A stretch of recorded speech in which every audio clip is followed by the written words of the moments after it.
I'll be Um, let's make sure, Chip, you got co-host. Let's see.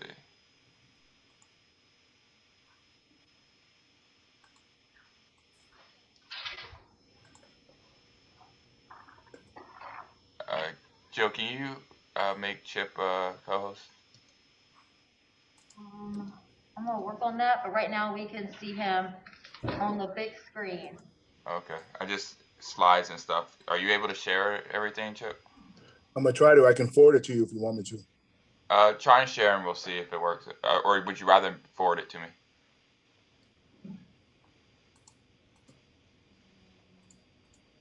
Yep, there we go. It'll work. Yep. Can you see something? Yep. Greatest minds. So, let me do a quick Yeah. introduction. Hi, everybody. How are you? Calling from Atlanta and Boston and all these wonderful places. Good to see everybody today. Oh man. So this y'all, Dr. George Greenidge, his alter ego, as I call it, is Chip. Uh, I call him Chip, so it's weird to call him anything else. So for the sake of it, I'll call him Chip for this. But this gentleman right here is kind of a perfect marriage of policy and community. You know, a lot of times we talk about uh, policy wonks and folks in policy and where they go wrong and their disconnection from the community. Uh, when I met Chip, he immediately recognized that I was new to the area back in 2012 when I was studying at MIT for the summer. And he walked up to me and said, "You're new here. I don't recognize you." That's just how closely tied he is to the community, Cambridge, Boston, and Atlanta. So without further ado, excited to have him speak today. And we're going to do roughly 15 minutes or so, and then Yeah, Q and yeah, A. maybe like 10 minutes. I just really want to hear them and just see where they're at on a lot of different things and so forth. First of all, Beautiful. I'd like to say thank you, Dr. Kinslow, and also to your other professors in this class, and also your wonderful assistant who I was able to get this great link to. Good to meet all of you guys today. My name is George Chip Greenidge. I'm from the Cambridge, Massachusetts area. What we call us there is indigenous. I am from there. So I have 4 generations from Cambridge, Massachusetts. Um, and it's really interesting to be here today. My area mostly is about government and democracy and innovation, and also ways to include communities in more discussions and so forth. So over my years, I've been involved in the city of Cambridge government, also the city of Boston government. I work closely with a mayor who passed away. His name was Mayor Menino. Over many years. I was a rock thrower at him for many years, trying to get more community-based people involved in his administration. I pushed him on different issues that the people of color, especially Black people, were facing about quality of life. And over the years, since I've done a lot of work with young people and civic action and community and so forth, I've been able to carve a way into a space to really be about studying people as a quest for power inside of democratic systems and government, but also carve a way to help people start thinking about community in a different way. So I welcome to be here today. I know it's warmer where you guys are. I hope you guys are having a wonderful semester and so forth. And I do see that there are some people in space, in class, and also online. So it's very good to be here. I run a group called Greatest Minds, and it's been around for a number of years. And a lot of our work has been really focused on getting young people like you to get involved in communities. And we work closely with colleges and corporations, but we also work with government to make sure that young people feel access and also want to be involved in starting being the next generation to really be able to answer many of the societal problems that are out there. It's very interesting. A woman by the name of Lonnie Guinier, she just passed away. She was a Harvard Law School professor, and she would always push me as a mentor of mine to just remind us of one thing: is that it's very interesting how we look at the world and how what merit means. And merit is a very interesting world because we take these tests like the SATs and all these different things to determine what merit is. And one thing that she was pushing, along with a author and professor of complex systems at University of Michigan named Scott Page, is that we've got to look at diversity of how people think and the ways that how they approach different issues and problems. And one thing he really pushed us, and Lonnie Guinier and Scott Page really pushed this discussion about, one thing about smart people is that we kind of get stuck in the same place. You know what I mean? We kind of not able to get, we might get some of the answers right. We kind of get stuck in, and that we need to have a diversity group of problem solvers in order to solve a problem. And so one thing he would say, if there was a test, all right, and this is Scott Page, I quoted Scott Page, if there was a test, and in America, they say, they usually take, the two people that perform the best on a test, just say we're looking for a job, and 3 people were applying for it. And it was John, Jim, and Jane, okay? And we're gonna hire 2 people. And usually what happens in the American system, if John and Jim got 7-10 out of the questions right, and Jane got 3 out of 10 questions right, usually in the way that we tackle problems in the society is that we would hire John and Jim because they got 7 out of the 10 questions right. But the way that Scott Page and Lonnie Guinier pushed us to think about, in order when we solve complex problems regarding democracy, regarding greenhouse gases and carbon and all these other things, is that we should look at another way. If we found out that Jane got 3 of the questions right, that John and Jim didn't get right, why don't we hire Jane and Jim, or Jane and John? Because if you do that, you're going to have people that will be able to solve the issues or solve the problems in society without us getting stuck. And so I bring that to you as we talk about ways and how we try to build community, and think about how we build teams, how we work together, how we even, a lot of you guys in here are about to start forming your own organizations and corporations and so forth. But I want you to keep that in your mindset as you're looking at how you're trying to complex and try to complete and figure out the problem. That, a lot of times we hire people that are just like us, and sometimes we got to hire somebody that's a little bit different to help us look at the things.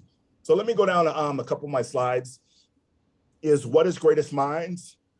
Greatest Minds is a professional group. It's a bunch of different people from different kind of walks of life that work together with corporations and nonprofits and government to help the next generation of young professionals become leaders, especially around mentoring, volunteering, participating. You can see a handsome man right over there. You see Mr. Anthony, a part of some of our networks and all that. He came to a couple conferences that we did. Next, our team. We have a lot of team works in many different areas, and I just wanted to highlight and showcase some of the other areas that our areas work in. We work in talent management. We work in gender identity.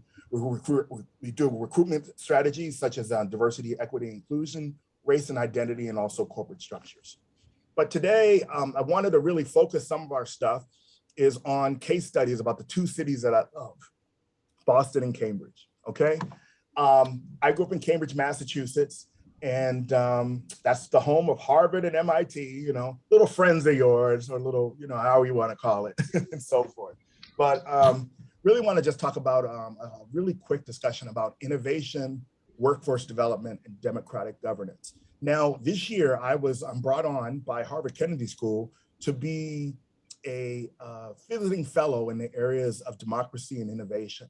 And so my role is to start looking at ways of how government can make itself better by looking at the way that it organizes itself, the way that it thinks about itself, but also ways that it brings the community together to talk about ways to be a better serving agency for people to solve correct problems and so forth.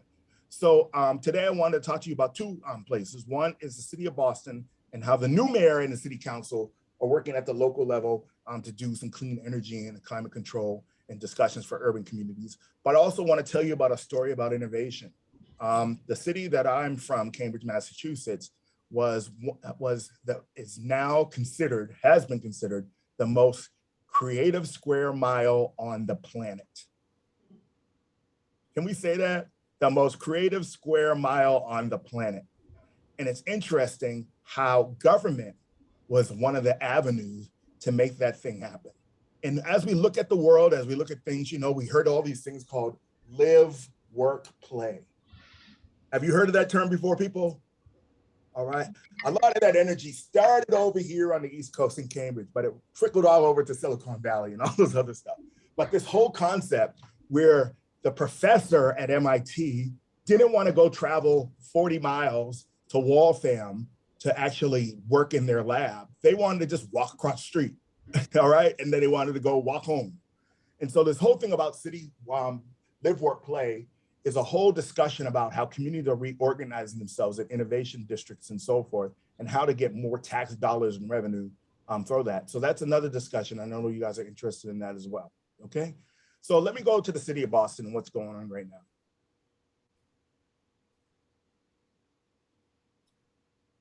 The city of Boston has, in their mind, believes that they're at the front end of what's going on in many of these issues going forward here.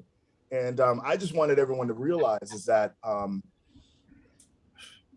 as you see from the chart, is that the city has taken a very aggressive initiative to make sure that gas emissions inventory goes down over the next 25 years, 27 years, and so forth. And so they've done a number of different things. They looked at ways that industries and all these MBTA, how buildings are formed or put together. They're looking at how transit is actually used and so forth. And also you got to realize that Boston's a very much kind of, I would say, a kind of dense city. And so it's looking at ways how it can become better fit to do so and really working with government structures and so forth. I want to go to the next slide and just talk about some of the goals that they have. Now, they've been really looking at the Paris Climate Agreement as a way to, as a launching point. And it's also important that everyone really understands the risks that go into this, talking about building these social environments and how people are actually getting involved in.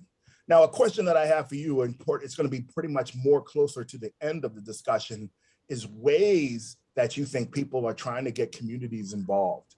How are they actually involving communities? How are they getting different nonprofits and community organizations to get involved in this thing called climate control and the climate action plan and all these different things? Because if you ask people on a general day and basis, what's the first thing that comes into their mind? They said, I need housing, I need food, I need a job.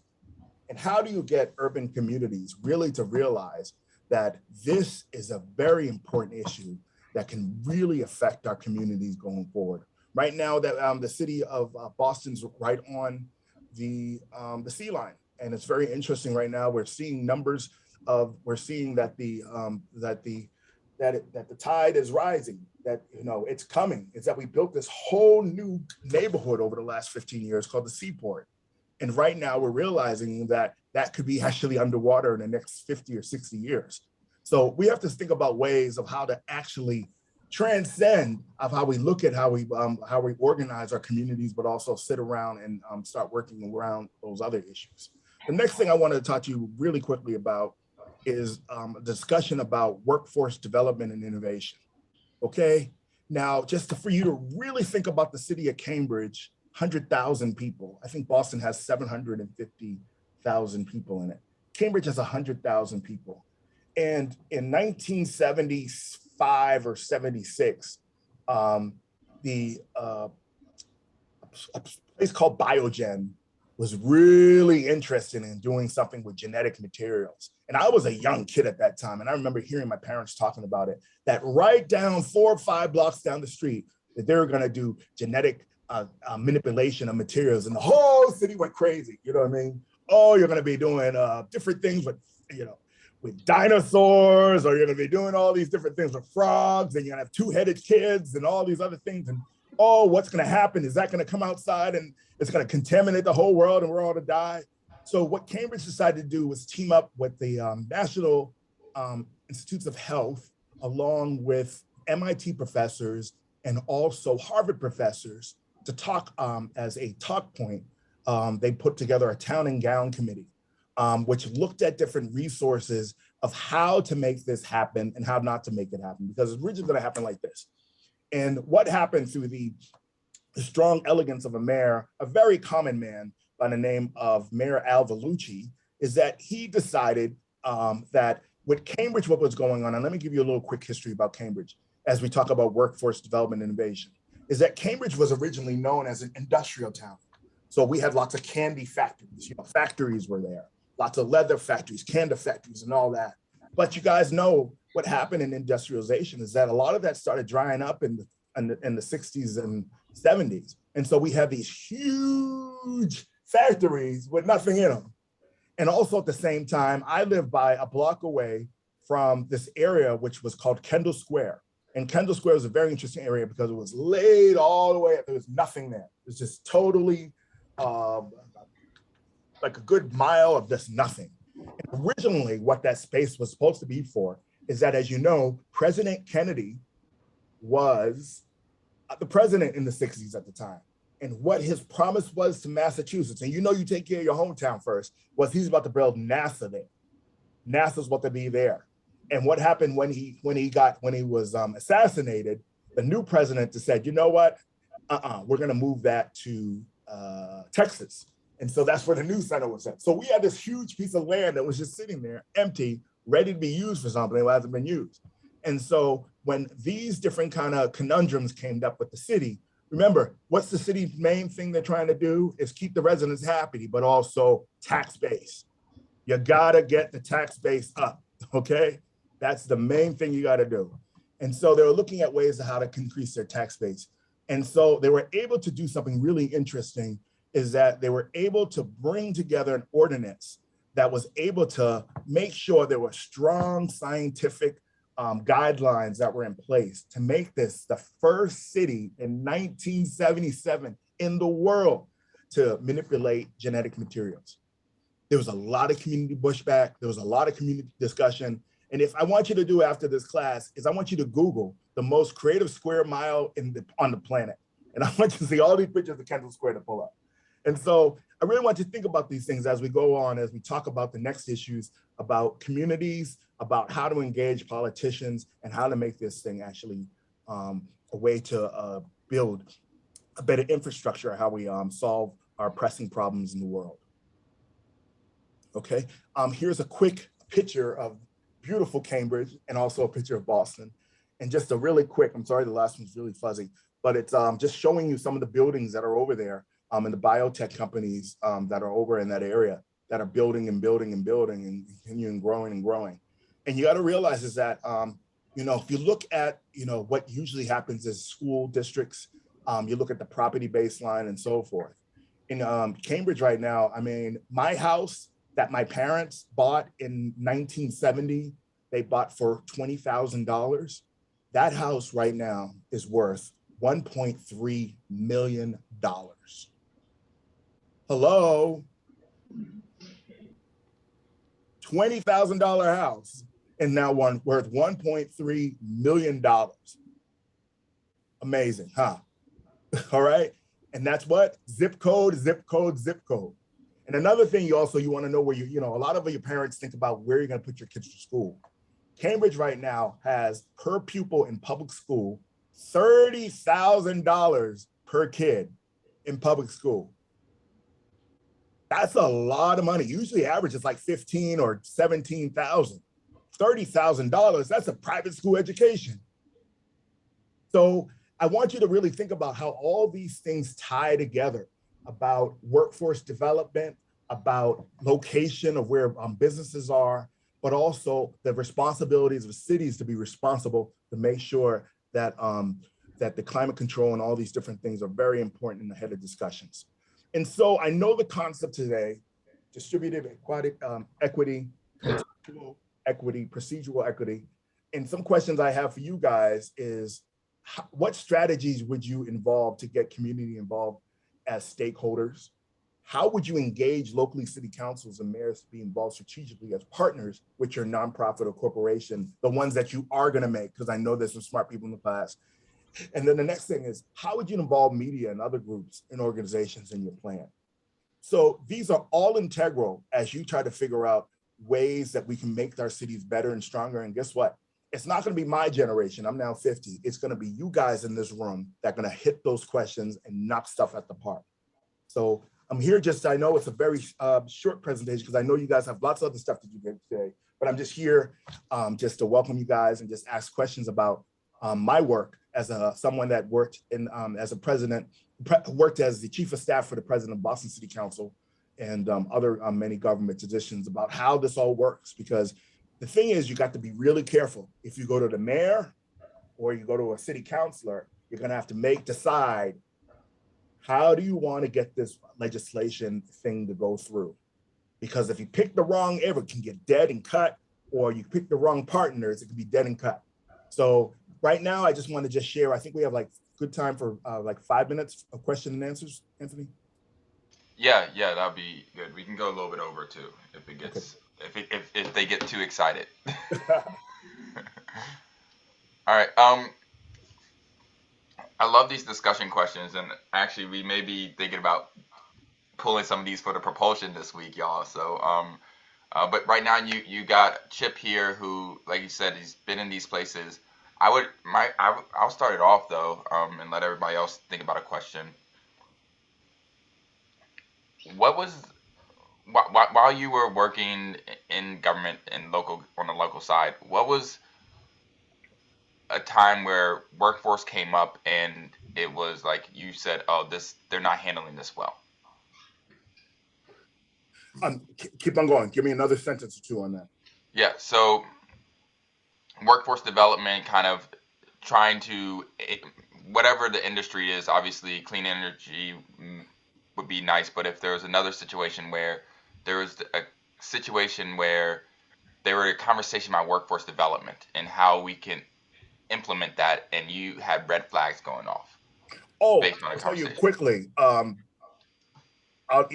was, let me be clear with you. If you're from the city of Cambridge and right next to it is a historic Black community, if you're living next to the most creative square mile in the universe, why aren't everybody walking around like they're in Wakanda from Black Panther? I mean, I'm telling you, like, this is ridiculous. You know what I mean? So those are the questions that keep on coming up.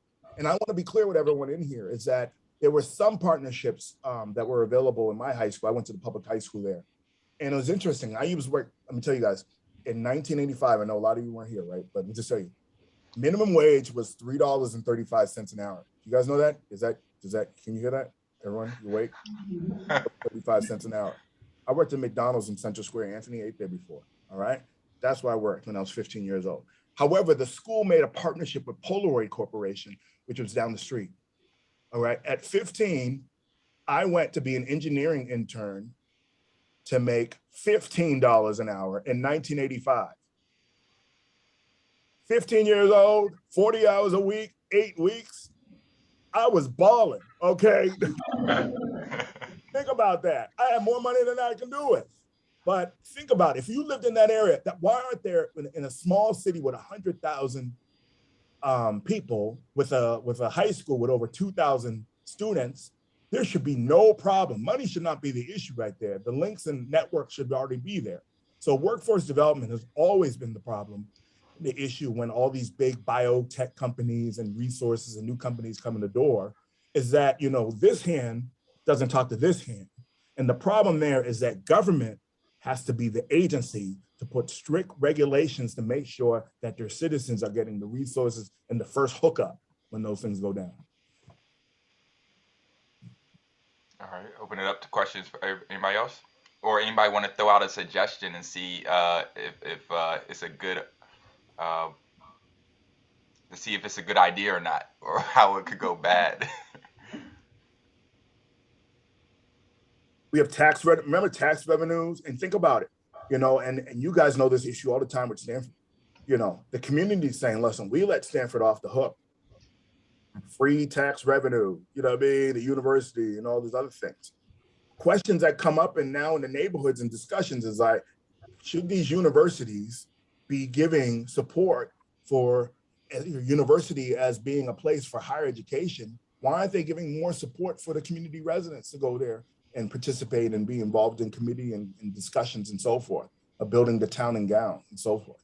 So those are discussions. Questions on the community engagement, thoughts? We got a hand in the back, speak up. Hi, Chip, can you hear me okay? Hi, my name's Devin. Thank you again for speaking to our class. My question is more kind of, I guess, structural perhaps. So as you know, the theme of the class is pursuing a clean energy economy equitably. And the general focus of our inquiries have been at the state and federal level. However, given your extensive experience at the city level, I feel like you have some insights on what are some advantages of doing work at the local. What are some ways cities are uniquely situated to pursue an inclusive clean energy economy that perhaps state and federal actors may not be? Great question, and that's exactly why I think Anthony brought me here to talk about more of the local avenue of how to handle this stuff, because you know, you know, people organized by neighborhoods and people organized by blocks, and you know, it's great to come to bird's eye view, but I think there's also another avenue where you have to come up from the bottom as well, to have that groundswell support to get more of a stronger sense of how this is actually going to fit in well. There are many neighborhood groups and community organizations, conservation allies, and all those things that work at the local level that want to be involved in the discussions, but don't have the avenues or the tools or the tool belts. And so a lot of things that I know about a lot of people in this class is that they want to team on with very smart people like you to help bring this discussion to the forefront. You can go to community meetings. You can get them to be a part of your networks.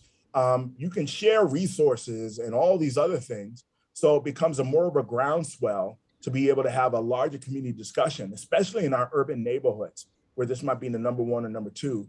But you know that in some urban neighborhoods, I mean, there's so much concrete that you don't even need to go to the beach to get a tan. You can get it right there. I mean, you can sit right there in the street and get a damn tan instead of going in the beach, because all the concrete heat that's seeping up. And so it's interesting that, you know, I think that it's stronger to be able to do a groundswell, because some people's like, oh, I just want to deal with the federal level. It's a lot easier and all that. But, you know, the handshaking, the get involved on the on the city and the street side, and also the city council sides, is another avenue to be able to build this conversation. There have been many groups that have come up to our city council offices and trying to build networks. But it's interesting. It depends if you knock on the mayor's door first or you knock on the city council's door first, because remember, everyone's trying to look good. It's like Vidal Sassoon. The question, does anyone know what Vidal Sassoon is? I'm kind of old here. It's like Vidal Sassoon. Look it up. I look good, you look good. It's a shampoo, all right? It's a big commercial in the 70s. So if you don't make the city council look good or the mayor look good, they don't want nothing to do with you, okay?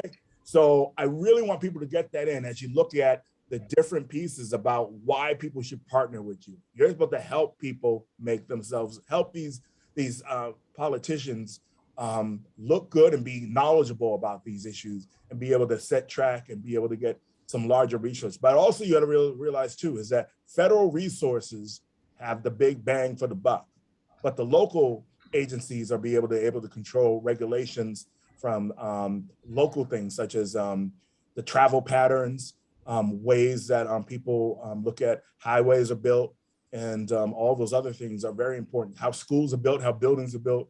Those come from state, and those come from local regulations and housing markets and ordinances. Thank you. Thanks. Wow. Another question? Yeah, in the back. Thank you so much for your time. My name is Solomon. I just had a question if you think that Kendall Square should be replicated as a model across other parts of America. And if so, how do we balance this entrepreneurial, high innovation place with the challenges of gentrification and people getting moved out and some people not having necessarily the bandwidth to learn technological or engineering skills? That's the main question. And my work, I'm in the field of sociology, so my work focuses on gentrification in downtown areas and innovation districts, and how can there be a level playing field in trying to do that kind of work and so forth. So I thank you for your question. You know, that's where government comes in very strongly about how they're able to come in and be able to regulate some of the growth patterns that are going here. It's interesting that the city of Cambridge decided to be in 1977 to do that. And I think they kind of knew what they were doing, but they didn't know what they're doing. But the next door is that all these floodgates of corporations knew that this was the friendly place in order to bring their businesses and so forth. I think the mayor Vellucci, who's dead now, would just look at Cambridge today and just will be totally amazed of what that whole, just think about a whole just area was just totally just a place where you just rode your bike is now a thriving metropolitan piece about how developing cities. And so you got to realize there are a lot of small towns and cities. There are a lot of cities right now. You can look in Atlanta, there's East Point and places that have not been able to, really increase their tax base. And so right now, I think next door, Somerville, which is next to Cambridge, is trying to be able to take some of those areas of being able to get some of those companies over there to increase their tax base and so forth. But the question goes back to community wants. And sorry, my computer went off. What the community wants and how the structures are actually going to be set place to be able to welcome that kind of innovation inside the cities.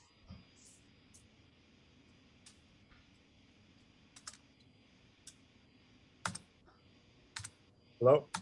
Yep, we can hear you. Okay, I'm just trying to get back on here. Can't see y'all. Oh, you can't see us anymore? I can hear you, but go for it. That's on my side. Any other questions?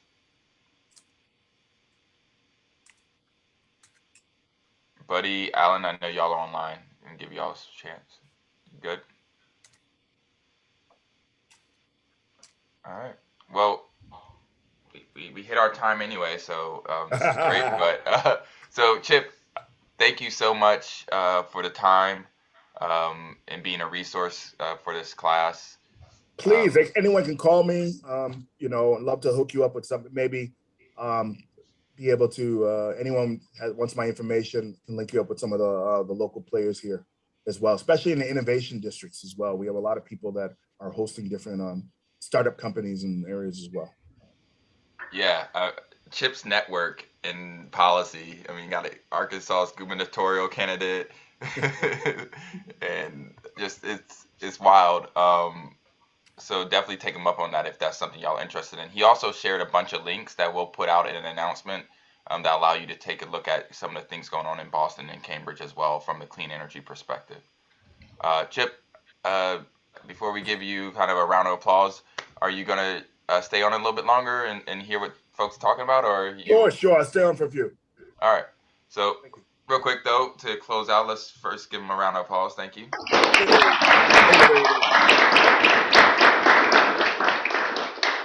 Awesome. So I'm going to, Jill, do you mind popping the screen back up for a second? I want to jump them kind of to we're about to do a breakout session where we want to really talk about, you can go, go back 2 slides, please.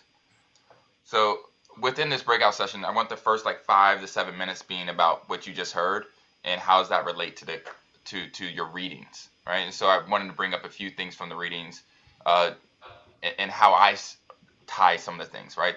Distributive equity, understanding the current situation. Chip not only grew up in this area, right? He still stayed connected to it, right? So people like him, community organizations like them can help local government and businesses understand the disparities across the neighborhoods, right? As Chip mentioned, right? Organization comes from a neighborhood level. It's not a city. People look at cities as this one layer, but really it's a patchwork. It's a quilt of various different organizations, peoples, cultures, and understanding the distributive equity in that. Contextual equity, knowing the history of the space, right? You can hear his knowledge of how things developed, how the innovation center developed, and part of this is because of his PhD work where he went a deep dive into it, but the other part of it is because of where he's coming from, his history, 4 generations in Cambridge. That is important and critical if you're going to be providing contextual equity standpoint. And lastly, procedural equity, right? How to engage with these groups, right? Don't think of it from a a citywide level, but really from a neighborhood level, that each neighborhood has its own unique ecosystem that you need to be engaging with and talking with. Exactly. See, did I do all right for that one? No, you're right. You're becoming a sociologist. I love it. And then the next slide, I just wanted to bring this back up for y'all from the readings. This idea of high road approach and low road approach. And when we get back, we're going to be talking about some of the challenges with from the framework of the different forms of types of equity and what's barriers for us to reach the high road approach versus where typically we end up falling into and what we're at risk of falling into for this clean energy transition into a low road approach. So with that, we give y'all some breakout time, and Alan and Buddy, I'll create a breakout room for y'all. So the energy that you learn about green energy, we need to know the installation, repairs, et cetera, et cetera. See the hand movements in the back. All right. Before we get into this next slide, I just want to say that Chip's a unicorn in many ways. I pride myself in having both the academic side and the community side, but most of my connections are on national level organizations, right? Chip's in this situation where he on a neighborhood block by block level where people, if he walks down the street, people wave to him. They know who he is. And then combine that with the academic side of it and the policy and then with the experience and being with the mayor, directly under the mayor, chief of staff of the president of the city council, right? Like he's very much a unicorn in this way, and so it's a real pleasure to have him as a resource for this class and when especially for those who are looking on the local level where you live and where you're coming from, really consider that. So all right, so now is the fun part. Before we jump into it, though, I want to hear 3 different people quickly what were your discussions about.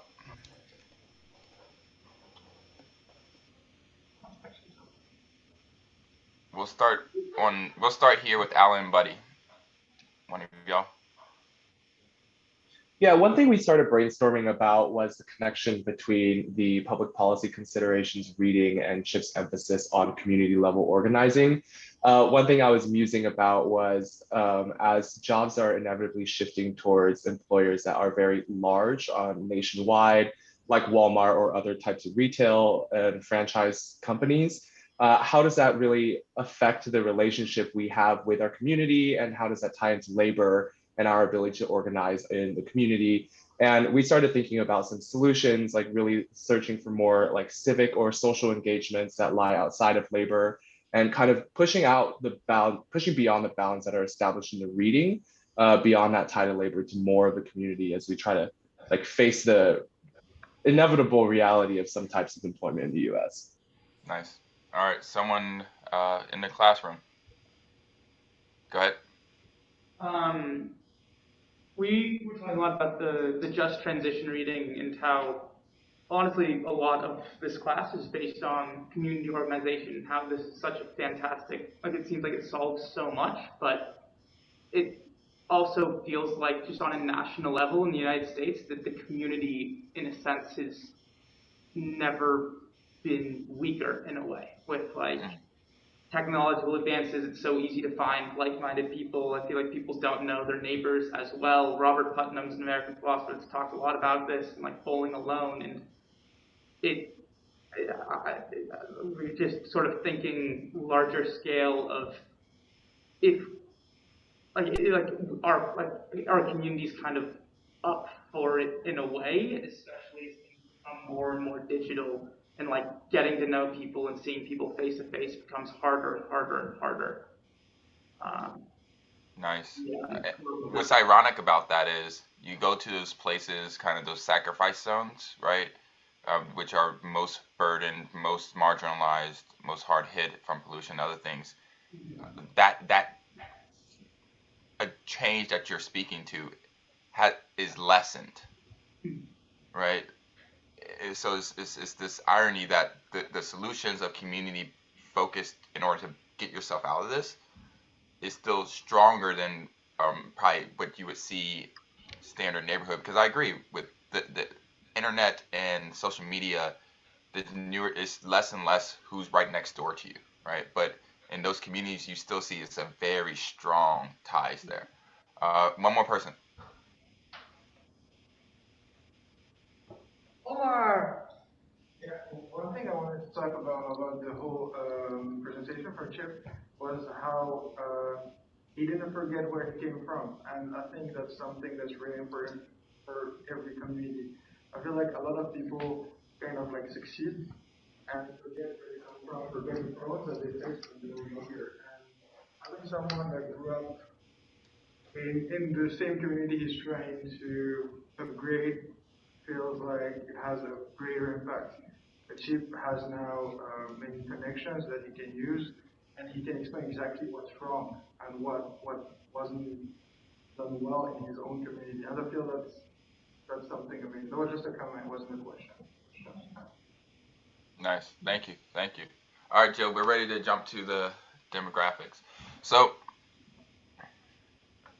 I think what you're going to be seeing is not going to be surprising to any of you, right?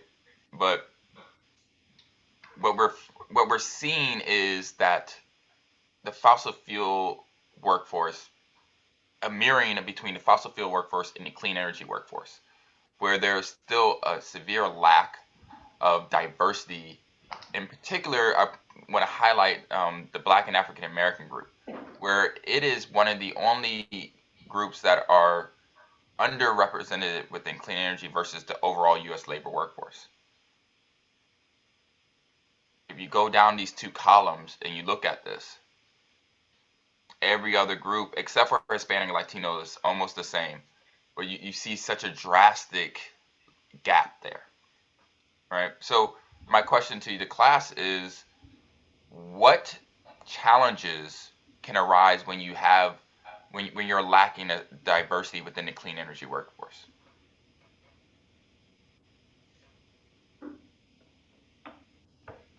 What challenges can arise or have arisen already? You got a couple of hands here, but you might not be able to see them in the. Yeah, speak up. I can't see the hand. Sorry. So. Bill, you can help also spotting and. Please, Joe. You can sure everybody gets a chance. Okay.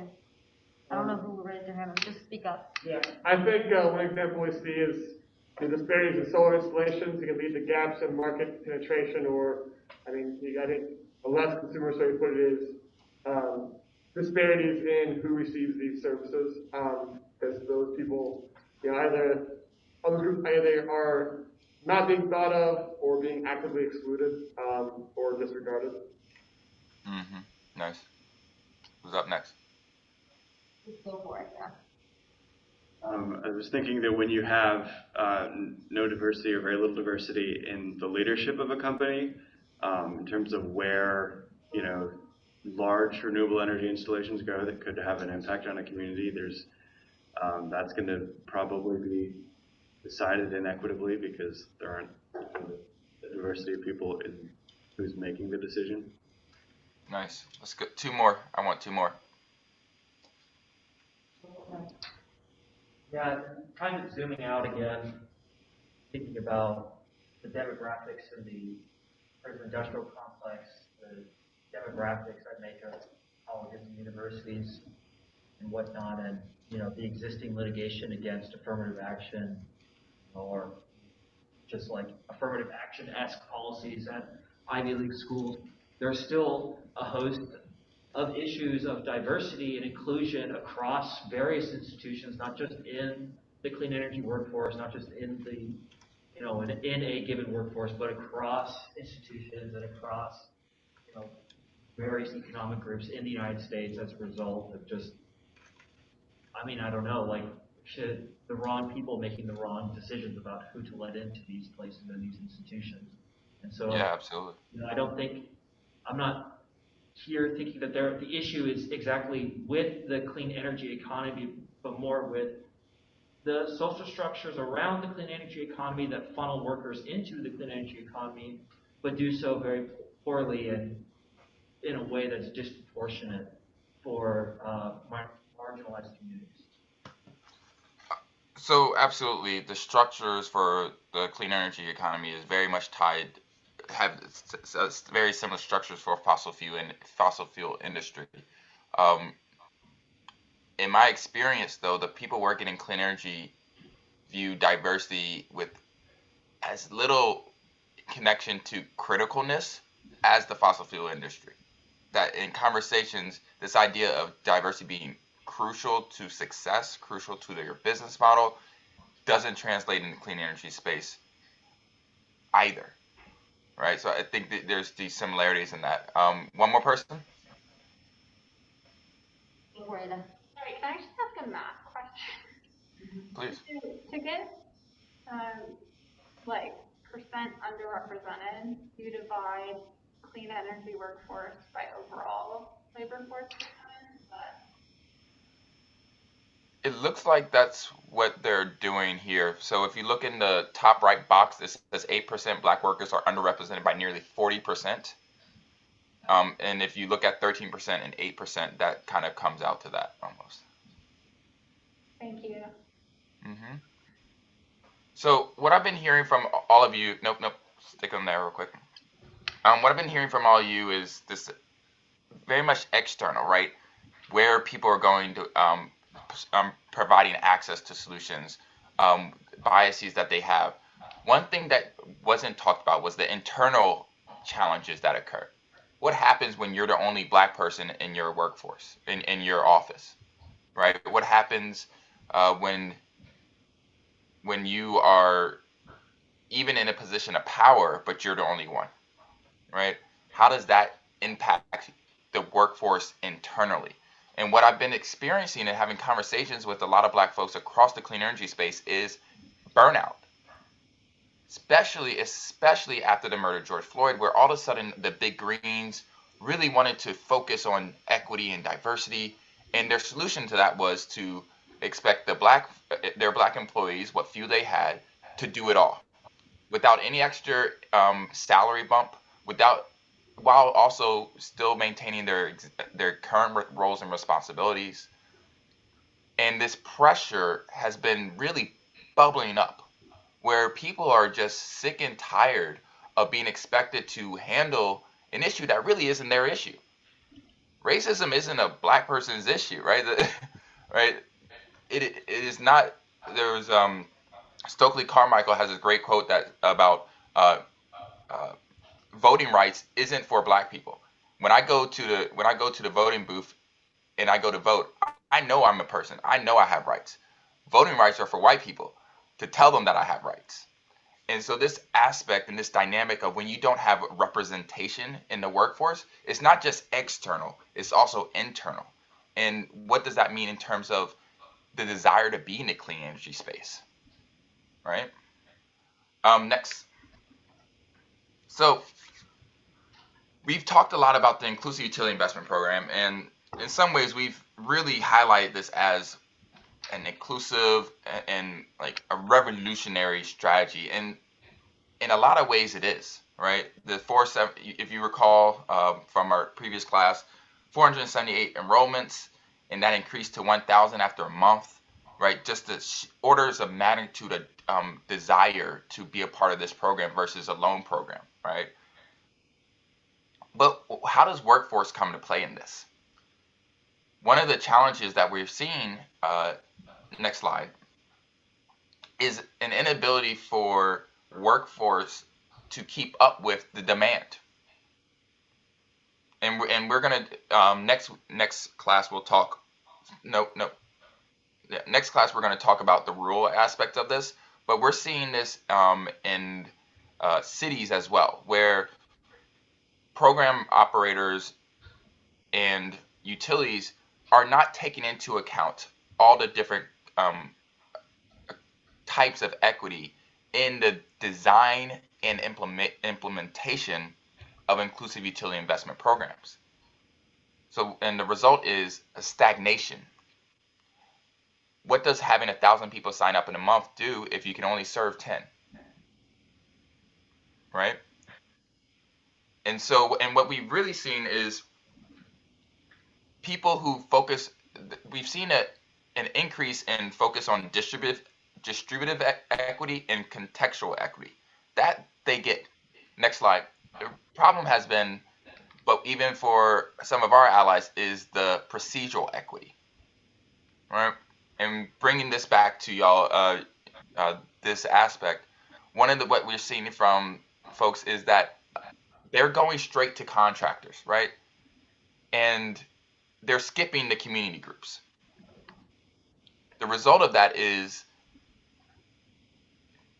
the inadequate adoptions, the anemic workforce, because contractors are also on the neighborhood level in a lot of ways, especially the ones when you talk about having a diverse workforce. You're not getting a nationwide contractor that's going to be diverse, right? If you're talking about a just transition, getting more diversity within it, that's a neighborhood level asset. And they're not going to answer the call from someone they don't know about some program they never heard of, right? And so what we're seeing is that it's been really challenging for program operators to actually get contractors on board because they're skipping this aspect. They're skipping this component of community engagement, thinking that it's not critical, thinking that it is not essential to the scalability that we all know inclusive utility investment programs can have. And so with that, I want to pause here, and we're going to jump to a video, but I want to get your give a chance to have any questions or thoughts to this before we jump to Holmes's conversations about focusing on workforce at varying levels.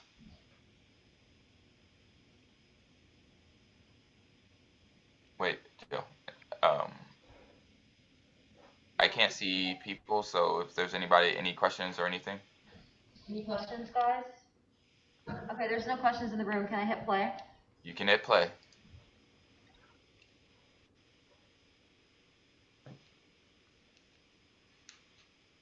And for context to this, let it play.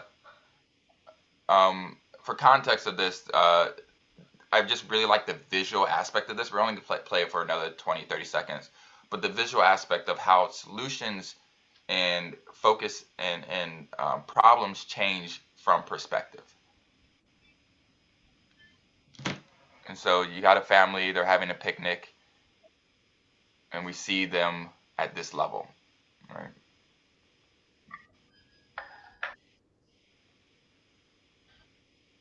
A 1 meter square.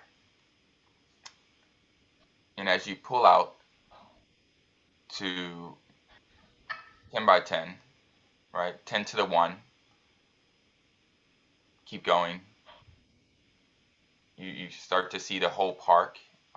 You get more contextual perspective of what's going on, right? They're near water. There's a highway and you keep going 10 to the 3, and you start to see a neighborhood maybe, right? 10 to the 4, you start to see more of a state. And I think we pause there, and y'all can get the point that these orders of magnitude and this powers of 10 is that there's a very different perspective at different levels of hierarchy. And so with that, I want to pass it to Holmes to kind of really talk about that from a standpoint of workforce. Super. Thank you, Dr. Kinslow. Actually, I'm going to pause the visual aids. Sure. You can just let that go for a minute. My contribution to today's class is going to weave together what we've heard from our guest speaker, from Dr. Kinslow, from your investment and the authors that were a part of today's intellectual excursion into the labor part of this segment of the economy, and a sweep of application of class concepts to this particular constituency. First of all, how many people here have taken Stanford's Econ 51 course? Microeconomics, where the rules of the game are essentially framed around the extraction of value from 3 specific types of inputs. Who's got them? Labor, capital, and technology. Does that sound familiar? Raise your hand if you've heard someone at Stanford explain microeconomics as the composition of three inputs from which value is extracted: labor, capital, and technology. Julio's got a nod. How many people in the room is that totally new? Oh, that's really fascinating.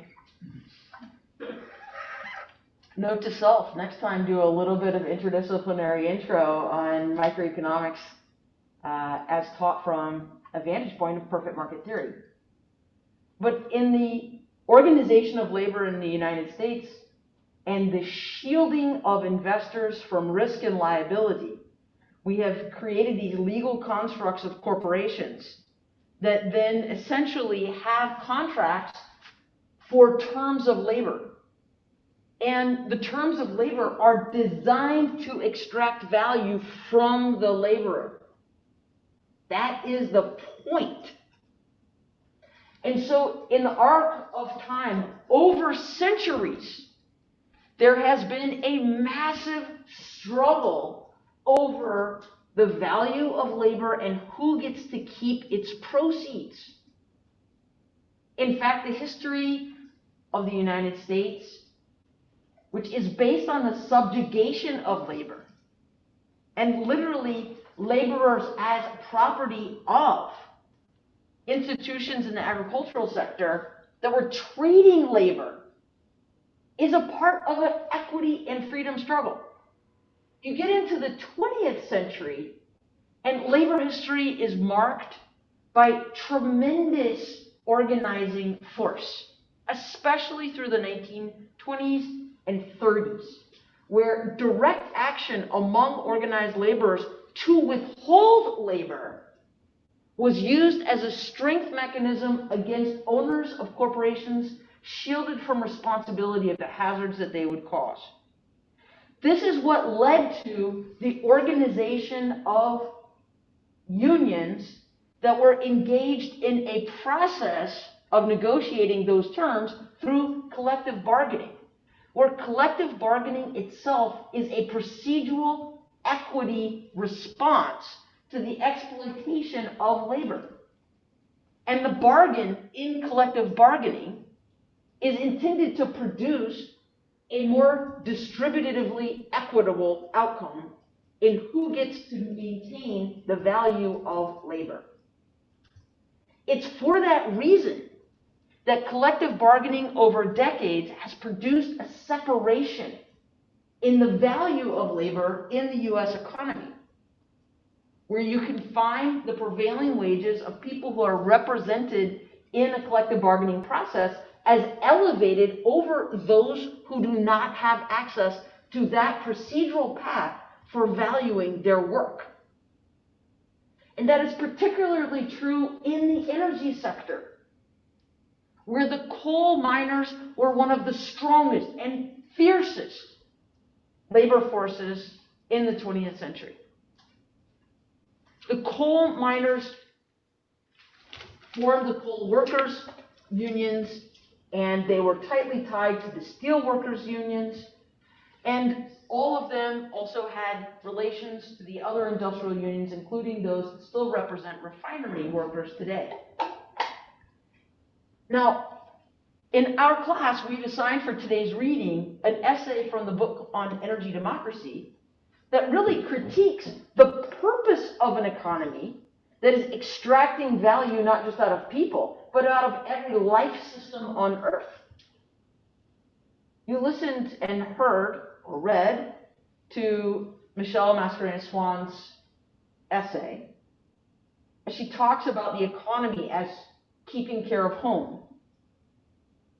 And her critique about that extraction of not just wealth, but life force.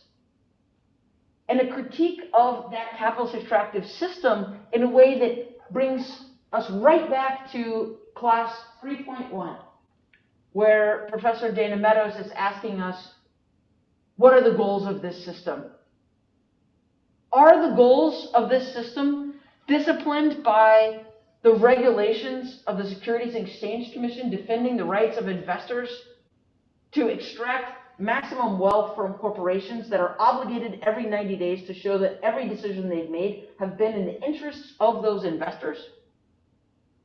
Or is this a system that has as its goal human health and well-being, sustainability, and even mental welfare, as some of you noted in the Rampart reading? The goals of the system are contested in the labor component of the energy sector, where both laborers and consumers alike are asking, what in the world are we doing, and on what terms, and who decides? Julio? I really like reading the framing of the economy is really very wrong. Mm-hmm. Like, based on Amory's class, I was wondering like what the difference between that presentation of the economy and like natural capitalism is, if any. Because it seemed from Amory's reading that like there's a lot of similar components and like sort of like reevaluating like, you know, what is the end goal of the economy, like what are the tenets that we like might build our economy around. And like to me there seemed to be a lot of overlap. So I'm just curious why the word, like the term natural capitalism might have not been used, or if there is like any like, you know, like strong difference that I might have like overseen. To me it seems very, very similar. Julio is rocking insight from readings we didn't assign in class. So that is a very, very good question, crossing course content and being an instructor in both classes. I can see where you're coming from. Very quickly, for those of you who are not familiar with the book written by Paul Hawkins and Amory Lovins, there is a part of the perfect market theory that presumes that all value streams are priced. But of course, in our economy, most of our natural resources and almost all of our pollution go unpriced, but not unpaid for. They go unpriced, but not unpaid for. And they're paid for literally in the reduction in life expectancy of people who pay with their health. There are other courses at Stanford where you can learn about the quantification of the value of a shortened life and the way that is actually entered into the calculations of the costs and benefit and regulation of how many lives you can shorten and still have a good social outcome. That's a real thing.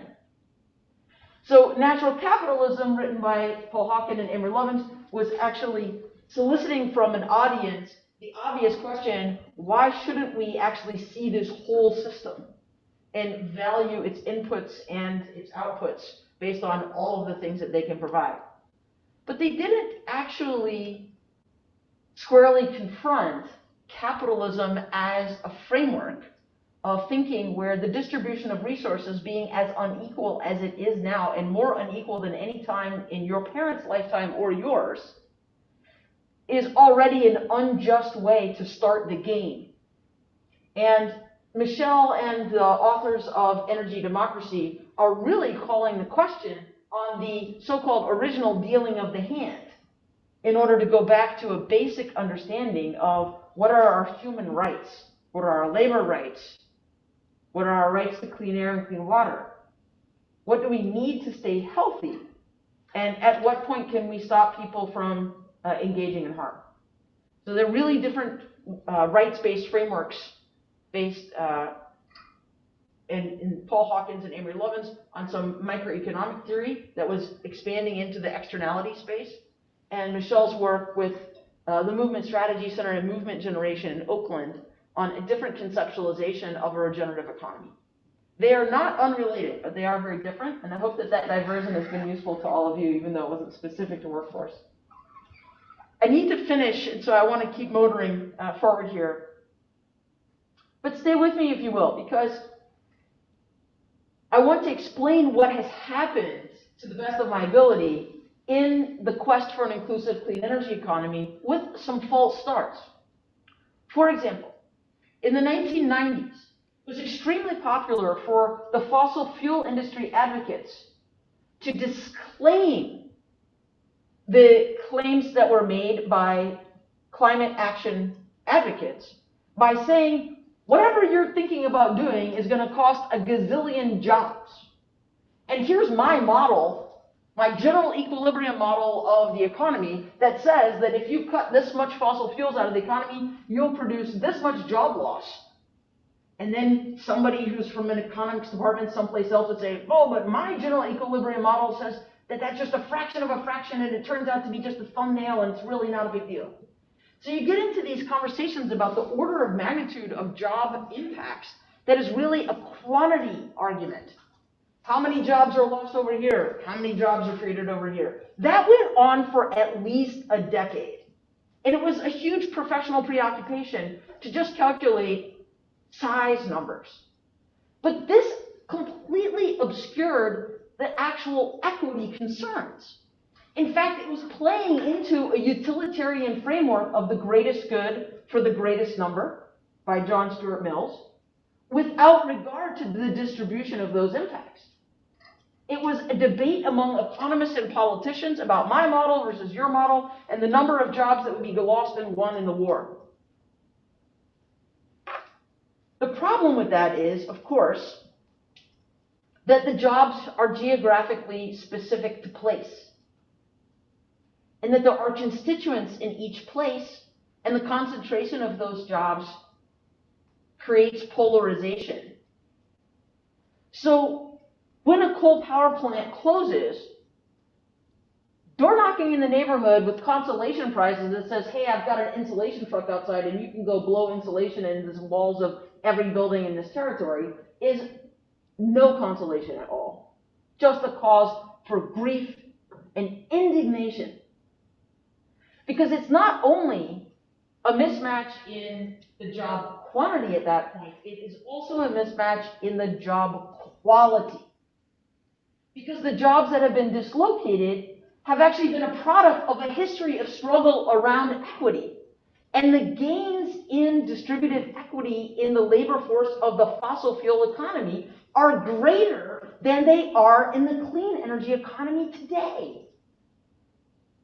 And as a result, the dislocation of a fossil fuel sector job produces in the narrative of an actual individual's life the prospect of looking at a job market that will not value them the same way again.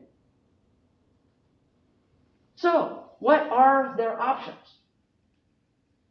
Dick Trumka, the late and great leader of the coal miners union, watched his coal miners lose not only their jobs but their pensions as the coal companies went bankrupt specifically to shed their liabilities to the workers. It was a very lonely set of public interest voices that flew to those bankruptcy proceedings to stand with the workers and demand some compensation for their pensions. Green for All, for example, was one of the only public interest groups that actually stood with the fossil fuel workers in the bankruptcy courts as other green groups danced on their grave.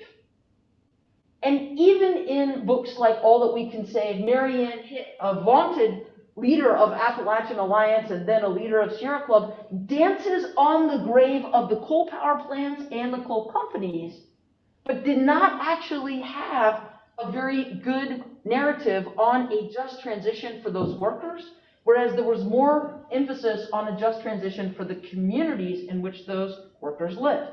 So I want to switch to that narrative point for a moment, just to say it's not only the workers who live in the economy, but also what their income means in terms of local receipts to other businesses, from the barber to the sports shop, and also local receipts for local services, like property taxes, not just sales taxes. And so when a major employer in the fossil industry is dislocated, the economic base of the entire town can be rocked also. But this is not the first time that's happened in American history. We've seen it in the furniture industry in the wake of NAFTA.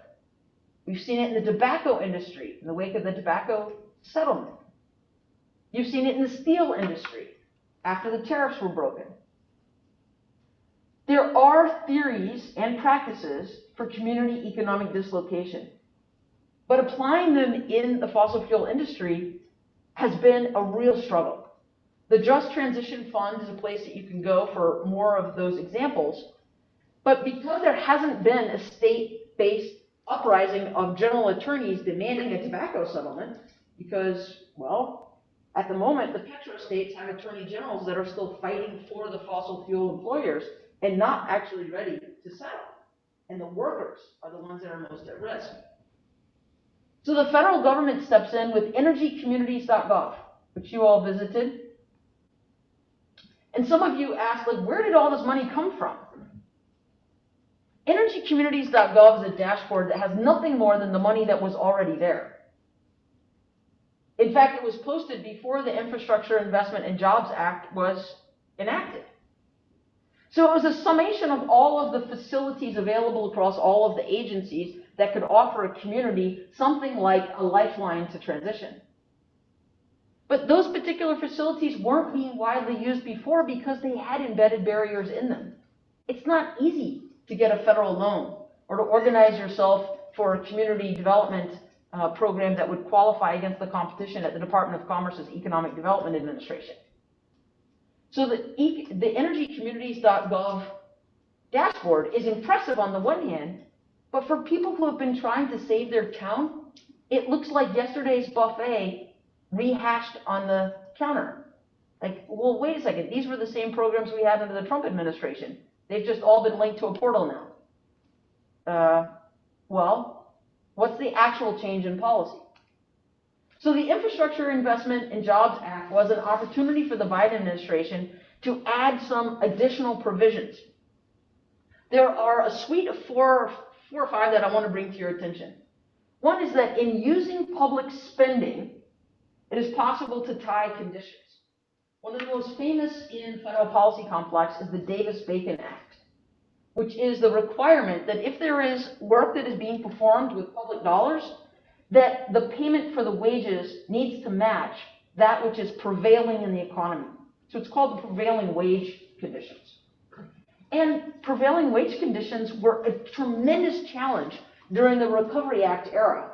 When I served in the Department of Energy, we could not even find data for what the prevailing wage for a residential energy efficiency installer would be, because the Department of Labor didn't have that job classification to even collect numbers. But Davis-Bacon waivers that relaxed the implementation of that prevailing wage requirement in the residential sector for lack of data still applied to the commercial sector and bifurcated both the labor and then therefore the companies that could have access to that work. There's another form of labor provisions for public spending called preference in hiring. You might have seen policies for federal contracting where the federal contract can be awarded on the condition that the counterparty has labor rights ensured, like card check neutrality or rights for organizing being protected. There can also be project labor agreements that are specific to the labor conditions and qualifications of labor for that job. And more broadly speaking, community workforce agreements, which are not specific to the project, meaning the laborers on the project, but the way that a project with public spending spins into workforce development facilities or programs that benefit the whole community and not just self-serving to that one project. Lastly, there are local hire policies. And the local hire policies are exactly the type that Chip was talking about as a counterforce to gentrification and dislocation when new investment comes into a community of any sort. But the local hire policies can have a particular flavor to them, including targeted hire policies. Some of you in the discussion board drew a connection between mass incarceration and the public expenditures of mass incarceration and the disadvantage of re-entering the workforce when almost every job application form requires you to address a box, which has caused people to campaign for ban the box campaigns so that re-entering citizens can have an equal shot at the opportunity to work. So in California, the California Workforce Board, which is, by the way, a theme of this class is the California context for a lot of these equity policies, the agency that is involved with an equity, climate, and jobs component. So if you go to the California Workforce Development Board, you'll find that they have a special initiative specifically for equity, climate, and jobs. And that they are the ones that are in the conversation about using the high road strategies that Carol Zabin so artfully laid out in the report that you read. The targeted hire policy of prison to employment is featured on their website, which is appropriate for California, which has the largest prison system in the United States.